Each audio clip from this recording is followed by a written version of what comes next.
مشاهدين الإسكندرية عروس البحر المتوسط طبعا بيقام عليها ويعني أقيم عليها كمان كثير من المشروعات التنموية والسياحية والخدمية والتنموية متنوعة ما بين افتتاح يعني متحف المسرح الروماني، المتحف اليوناني، وأيضا ما بين محطة مصر وتطويرها، ما بين طبعا التطوير السكني في مجموعة بشير الخير يعني ومترو الأنفاق. كل دي الحقيقة بنقول يعني تشهدها الإسكندرية من خلال المشروعات دي كثير من التطوير طبعا يعني بيعود بالنفع على اهاليها.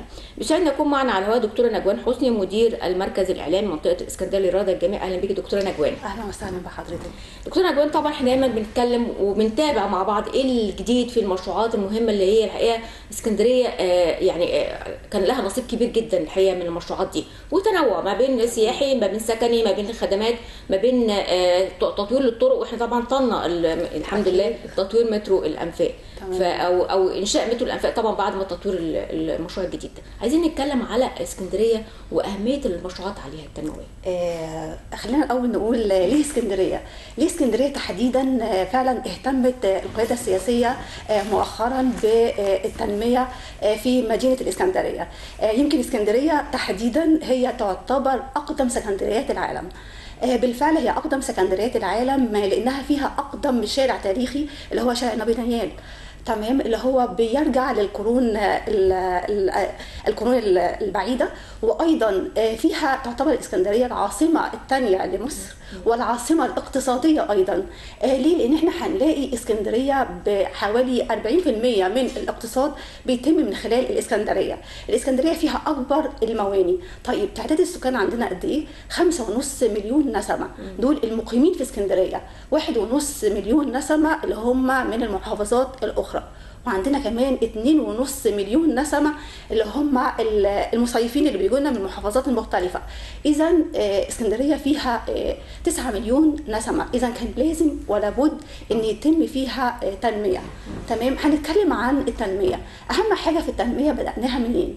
من خلال طبعا تحسين جودة المواطن السكندري. إزاي دوت؟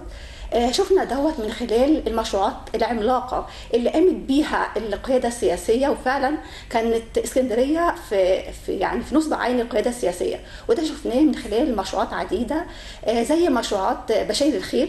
طبعا ده اكبر مشروع الدوله كانت متبنياه بتكلفه 5.5 مليار جنيه. طبعا يعني مر ب3 مراحل، مرحله اولى ومرحله ثانيه ومرحله ثالثه كمان. المرحله الاولى وفر لي حوالي 1660 وحده سكنيه. المرحله الثانيه وفرت لي 1960 وحده سكنيه. المرحله الثالثه وفرت لي 11000 وحده سكنيه. كل ده ليه؟ عشان اقضي على العشوائيات، علشان جوده الحياه، تحسين جوده المواطن السكندري. ويمكن ده هدف سياده الرئيس عبد الفتاح السيسي لما يتحدث عن بناء الانسان المصري، لان انا بحسن جوده حياته من كل الجوانب. يعني حتى لما بنشوف البشير الخير، مجموعه بشير الخير دي هي تطوير، مش تطوير، ده تطوير الانسان. انا ما بحط له مراكز شباب داخلها، او ما بحط له مسجد، ما بحط له الكنيسه، ما بحط له الرقعه الخضراء، المراكز التعليميه. ده هنا تطوير وبحافظ على صحته. يعني زي ما انت قلتي قضاء على العشوائيات مش مجرد الشكل كمان، لا انا بطور وبحسن القنابل، يعني بقضي على القنابل الموقوته اللي كانت موجوده في العشوائيات دي. بالظبط كده فعلا. وكان لابد من الاهتمام بالبشر قبل البناء في الحجر. ويمكن هنتكلم على بقى مشروع القرن. ايه هو مشروع القرن؟ يمكن مشروع القرن هو بمدينه ابو قير بشرق الاسكندريه. يمكن مدينه ابو قير هتشهد اكبر انطلاقه في المجال الاستثماري، وتعتبر هيتم بناء جاي حاليا بناء مدينه متكامله باكبر جزيره صناعيه داخل البحر المتوسط، ويمكن على مساحه حوالي 1400 فدان. طبعا مساحه لا يستهان بها. المدينه دي تعتبر من اهم المدن الذكيه، يمكن اول مدينه مصريه ذكيه على ارض مصريه بداخل الاسكندريه، وداخل كمان مدينه تعتبر مدينه صناعيه كبرى. صحيح. وهتعد من اهم المدن الاستثماريه التجاريه الكبرى اللي هتضاهي المدن اللي عملتها دبي. تمام. المدينه دي هتعمل بنظام الاي او تي. ايه هو نظام الاي او تي؟ اللي هو نظام انترنت الاشياء. كل حاجه من خلال الابلكيشن، كل حاجه هتتم من خلال الذكاء الاصطناعي. حضرتك متخيله ان مدينه ابو قير هتبقى بالتطور الهائل ده؟ هيتجري انشاء ملاعب رياضيه الرياضيه، جري انشاء وحدات سكنيه على اعلى مستوى على النظام الاوروبي. طبعا دي حاجه ما كانتش موجوده قبل كده في اسكندريه. صحيح. فاحنا بالفعل والحقيقه منطقه ابو قير دي منطقه متميزه طبعا، وان الاوان ان احنا فعلا ان احنا نظهر المناطق السياحيه الجميله دي، لان احنا اسكندريه الحقيقه من شرقها لغربها بتتمتع بشاطئ رائع وباطول شواطئ العالم. طبعا. فان انا استفيد بكل الجوانب وان انا اقيم منطقه ومدينه ذكيه بالشكل ده بالمواصفات دي، اعتقد انها هتبقى تضاهي كثير من المدن على عالميه. بالظبط يا فندم. الى جانب انا عندي في ابو قير اكبر ميناء اللي بيتم من خلاله الصادرات والواردات من خلال الميناء دوت. اذا هتتجه انظار العالم الى هذا المقصد السياحي، وهيتم عمل كمان ممر سياحي وممشى سياحي بيضاهي الاشياء العالميه. اذا هتعتبر منطقه ابو قير هتتوجه انظار العالم اليها، وهتعتبر مقصد سياحي هائل. وطبعا دي حاجه جديده بتوفرها الدوله المصريه، وده بيؤكد ان اسكندريه لها اهميه استراتيجيه كبيره. لو هنتكلم على كمان المدن السكنيه اللي جاري انشائها بالفعل، عندنا في منطقه كارفور، عندنا كمان الوحدات السكنيه اللي في الاباري، عندنا حوالي 23,000 وحده سكنيه. عندنا ايضا اماكن اخرى بتشهدها مدينه الاسكندريه، عندنا منطقه الصواري، عندنا مناطق عديده جدا فيها العديد صحيح. ده يعتبر امتداد عمراني لمدينه الاسكندريه. كده احنا بنتوسع بشكل يعني امتداد افقي بشكل كبير جدا، ان احنا الناس خلاص تبتدي تخرج من عنق الزجاجه اللي احنا كنا عايشينه والتكدس السكاني. صحيح. يعني انا كده اشوف امتداد مهم جدا عمراني في اسكندريه. عندي كمان مشارف العمريه، 80,000 وحده سكنيه في منطقه العمريه. طبعا كل الكلام دوت فعلا تطور سكني هايل جدا، هيقضي على التكدس السكاني، هيقضي على الاختناق المروري اللي شهدته الاسكندريه الفترات الاخيره. الى جانب ده طبعا اهتمينا جدا جدا بموضوع تصريف مياه الامطار وفصلها عن الصرف الصحي. ويمكن الهيئه الهندسيه للقوات المسلحه بالتعاون مع الصرف الصحي بالاسكندريه جاري العمل على قدم وساق، ويمكن شاهدنا كلام دوت هذا العام. الشتاء اللي فات الحقيقه ما حصلتش المشاكل اللي كانت بتحصل كل مره. صحيح. في متابعه مستمره من جانب كمان سياده المحافظ معني جدا بان تظهر الاسكندريه عروس للبحر المتوسط، عروس البحر المتوسط. وفعلا سياده المحافظ دؤوب جدا وعلى شغوف جدا انه يخلي مدينه الاسكندريه اجمل مدينه في العالم. ويمكن المتابعات الميدانيه اللي بنشهدها باستمرار لسياده المحافظ ان هو معني جدا بان الشوارع تخلو من الباعة الجائلين. شفنا جولات ميدانيه كثيره جدا لسياده المحافظ، عملوا لهم تجميعات واماكن معينه بعينها، هم كمان خلاص بقوا عارفين اماكنهم. يعني الباعة الجائلين كانوا زمان فعلا بيزودوا من ازدحام الاماكن، لكن انت لما بتعمل لهم ارض فضاء معروفه حتى للاهالي الاسكندريه نفسهم بقوا يروحوا مخصوص الاماكن دي، عارفين ان التجمع الباعة الجائلين هناك. بالظبط. والمتابعه الميدانيه دي طبعا حاجه مهمه. محطه مصر لما حصل التطوير بتاع محطه مصر، هنتكلم على التطوير بتاع محطه مصر وهنشوف قد كده ان احنا معنيين جدا بان تظهر اسكندريه بشكلها الحضاري اللائق بيها. يمكن منطقه محطه مصر شهدت الفتره الاخيره كانت مكدسه جدا، فيها باعة جائلين، المواصلات صعبه جدا، عشوائيه في كل حاجه. طبعا مع مجهودات الدوله المصريه وسياده المحافظ بدا الاهتمام بتلك المنطقه وبدا تطويرها، وبالفعل تم تطويرها وافتتاحها. المنطقه اتغيرت تماما، بقت منطقه سياحيه جميله جدا. شفنا اماكن للميكروباص، شفنا اماكن للباصات مخصصه، شفنا حتى الباعة الجائلين تم عمل محلات لهم، تم عمل كمان اسواق 4 ادوار بتضاهي الاسواق الاوروبيه. ده ما كانش موجود قبل كده. اصبحت برضو منطقه محطه مصر اصبحت فعلا يعني مزار سياحي، لان ده مدخل اسكندريه من اللي جاي من القطر اول حاجه بنشوفها كده، فلابد ان يكون الانطباع الاول افضل شيء. بالظبط. ومن هنا كمان بدا الاهتمام بشارع النبي دانيال. يمكن شارع النبي دانيال بيربط ما بين محطه مصر ومحطه الرمل. الشارع دوت شارع اثري وشارع تاريخي فيه عبق التاريخ السكندري. ليه؟ لان الشارع دوت يمكن فيه الكنيسه، وفي ايضا معبد يهودي، في مسجد اسلامي. اذا الشارع دوت بيجمع العديد من الحضارات الاسلاميه والقبطيه وايضا الحضارات الاخرى. اذا كان لابد من الاهتمام بهذا الشارع. الشارع ده طوله 750 متر.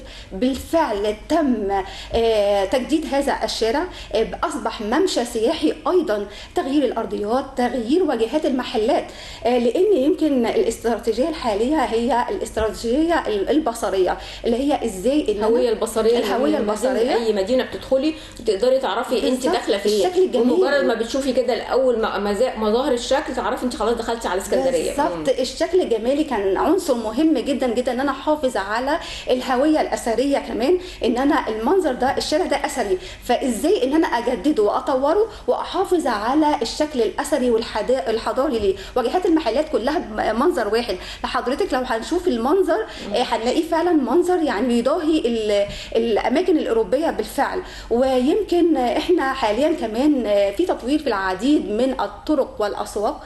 لو هنتكلم على الاسواق، شفنا حلقه السمك اللي هي في منطقه الانفوشي. منطقه الانفوشي يمكن برضو كان فيها عشوائيه، وكانت يمكن المنطقه دي قايله للسقوط. سياده المحافظ تابع بنفسه الاجراءات التطوير في تلك المنطقه ومن خلال ترميم القديمه، حلقه السمك القديمه في انها تبقى جزء اثري، وتطوير الجديد بقى تم ترميمها بالفعل، وتم عمل اماكن للجراشات، اماكن للمحلات بيع الجمله. يمكن 28 محل لبيع الاسماك بالجمله، 23 محل للتجزئه، في اماكن اخرى جراج للسيارات. اذا اصبح المكان حضاري يليق بمحافظه الاسكندريه. كمان احنا هنلاقي ان بالنسبه للطرق بقى والمحاور، تعالي نبص كده على الطرق والمحاور. يا ترى هل اسكندريه كانت محتاجه تطوير للطرق والمحاور؟ طبعا اكيد يعني طبعا. اسكندريه يعني زي ما حضرتك تحدثتي عن ضيوفها اللي بيزيدوا كل سنه، فازاي احنا هنفضل نزيد ومن غير ما يبقى فيه تطوير ولا تعريض الكورنيش او اهتمام بمحاور اخرى؟ لان احنا كل اللي كان عندنا ابو قير والمحور الثاني اللي هو الكورنيش، فلا بد ايجاد بديل ثالث او رابع. بالظبط. يمكن كان اسكندريه بتعتمد على محورين اساسيين، اللي هو محور الكورنيش وزي ما حضرتك قلتي طريق الحريه. كان لابد من ايجاد شريان ثالث ورابع وخامس. طب هنشوف الشريان الثالث اللي هو كان ايه؟ محور المحموديه. محور المحموديه تم تطويره بالظبط. كنا بنقعد في المكان دوت ممكن ساعتين، اصبح بالظبط 20 دقيقه تقدري تطلعي من عنق الزاويه من المكان دوت، تقدري تطلعي على البحر، تقدري تطلعي على الطريق الدولي، تقدري في متنفس للمرور في الاسكندريه. ده ساعد طبعا على جوده حياه المواطن وسهوله المواصلات وان انا اروح واجي. في محور اخر، يمكن المحور ده يعتبر من اهم المحاور اللي تم انشائها، محور المشير فؤاد ابو ذكري. المحور ده يمكن طوله 35 كيلومتر، بيربط ما بين طريق مصر اسكندريه الصحراوي والطريق الساحلي. صحيح، ومدينه العالمين يعني طريق مهم جدا. صحيح بالظبط. هو تم انشاؤه على مراحل. طبعا المشروع دوت يعتبر مشروع عملاق ليه؟ لانه شغل حوالي 15 شركه مقاولات الى جانب شركه الهيئه الهندسيه للقوات المسلحه بالتعاون مع شركات المقاولات. عنده البديل، يعني عندك طبعاً اكتر من طريق ان انت تقدر تروح بيه بكل سهوله ويسر. كنا بنشوف دايما تكدس في فترات الذروه بالنسبه للمصايف. الساحل الشمالي ده بيبقى دايما في عنق الزجاجه. النهارده عندك البديل، الطريق الصحراوي، طريق المحور الجديد. كمان خلينا نقول ان المحاور ديت مش بس سهلت الخدمه للمواطن، لا دي كمان شغلت عماله، شغلت عاملين فنيين، شغلت مهندسين. تقريبا 46,000 مهندس اشتغل في المحاور دي. اذا انا شغلت عماله مصريه، شغلت شركات المقاولات، شغلت الصناعات المختلفة، إلى جانب طبعا تم عمل محال تجارية. يعني إذا المكان ده بقى اقتصاديا بقى فيه عائد من المحاور دي أكيد. فلازم نفهم المواطن السكندري قد كده الطرق دي مش بس بتخدم على المواطن، بس دي بتخدم على الاقتصاد المصري أيضا. خلينا نبص محور آخر اللي هو محور السادات، اللي هو بنقول عليه شارع 45. المحور ده كان لابد منه، لأن فعلا المنطقة دي كانت بتشهد اختناق مروري غير عادي ما بين وجه قبلي وما بين شارع البحر. كان المنطقه دي بتشهد اختناق غير عادي.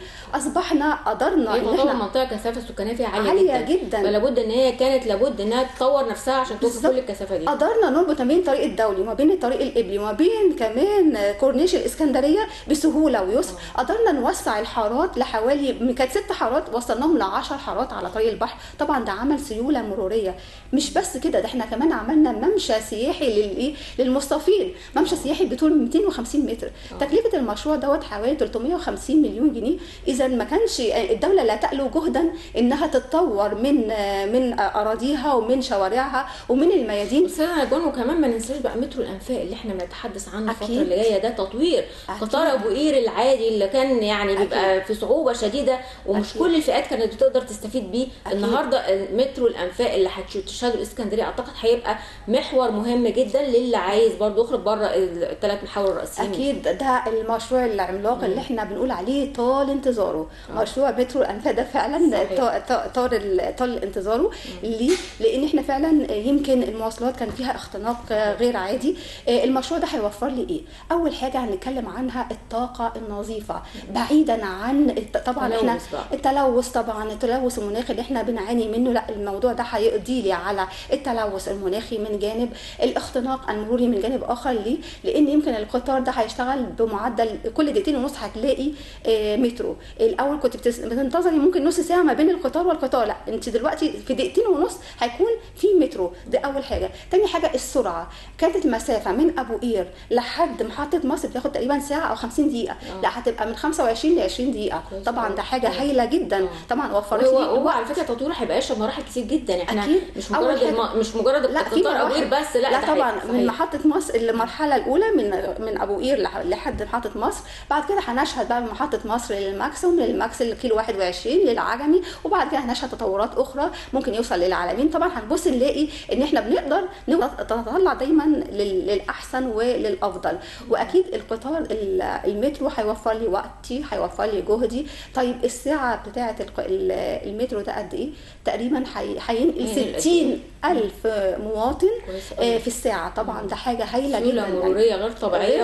اعتقد كل سنه طبيعي طبعا المواطنين يوصلوا في اماكنهم بشكل سريع جدا. مش بس كده، يمكن كنا بنقول ان القطار بيمر ب 20 محطه من هنا لمحطه مصر، لا ده احنا كمان هنزود عدد المحطات، هنخليهم 25 محطه، 5 محطات جديده ومهمين جدا جدا اللي هم منطقه ميامي، عندي منطقه محمد نجيب، عندي منطقه كفر عبده، عندي منطقه سبورتنج، عندي منطقه باب شرق. اذا المناطق دي كانت حيويه ومهمه جدا. اي مواطن في اسكندريه هيقدر يوصل لمكان شغله، لمكان ترفيه، مكان ترفيه للنادي، لاي مكان. يعني اذا غطينا كل احتياجات المواطن الاسكندري، هتبقى الحياه اكثر سهوله، جوده الحياه هتبقى احسن. احنا فعلا كده بنؤكد ان الدوله المصريه معنيه بالبناء كل مدينه، واحنا ده بندي نموذج على فكره. ده اسكندريه دي نموذج، يعني ده بينطبق على كل المدن وكل المحافظات على مستوى الجمهوريه. كل محافظه لها نصيب كبير جدا من التطوير. احنا يمكن بنتحدث عن اسكندريه عشان احنا وعايشين فيها وحاسين بيها. وعلى فكره دي بارقه امل قوي ان احنا نرجع نقول يا رب في يوم من الايام مدينه اسكندريه تتحط على خريطه السياحه العالميه.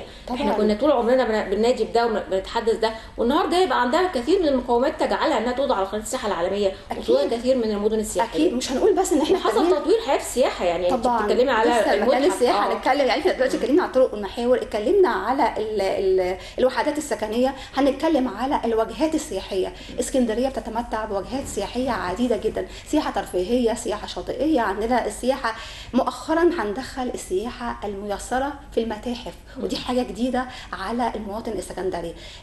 قد كده الدوله معنيه بالسياحه الميسره. ايه هي السياحه الميسره للمشاهد عشان يعرف يعني ايه سياحه ميسره؟ هي سياحه كبار السن، سياحه لذوي القدرات والهمم.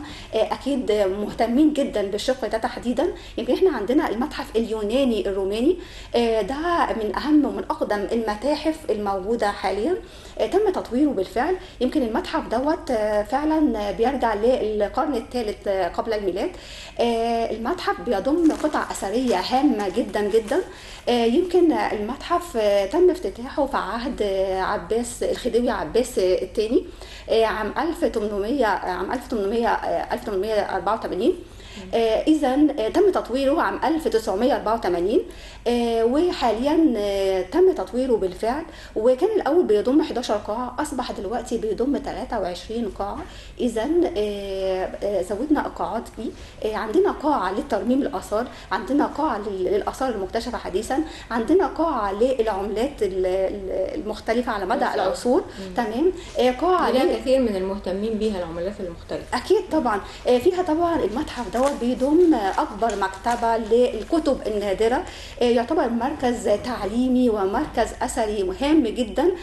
تم تطويره مع الحفاظ على الهوية البصرية، وده اللي بتأكد عليه الدولة المصرية، الهوية البصرية في المحافظة على أثرنا. تم تجديد أيضا متحف المجوهرات، تم تجديد قصر المنتزه. كل دي يعني دكتورة نجوى لو قعدنا تحدثنا ساعتين مش هيخلص الموضوع. بس أكيد احنا بندي نبذة مهمة عن اللي بيحصل في اسكندرية، على أهمية التطوير ده في حياتنا وللتطلع لجمهورية جديدة ومصر 2030. والحياه احلى في اسكندريه، وبكره احلى اكيد مع أكيد. اسكندريه والسكندريين. اشكرك شكرا جزيلا العفو دكتوره يا جوانا فندم. حسني، مدير المركز الاعلامي منطقه الاسكندريه لرياضه الجميع، نورتينا. شكرا أهلا. لحضرتك. شكرا شكرا لك. يا فندم. شكرا. فاصل اعزائي المشاهدين، وما زلنا نواصل فقرات برنامجنا، ابقوا معنا.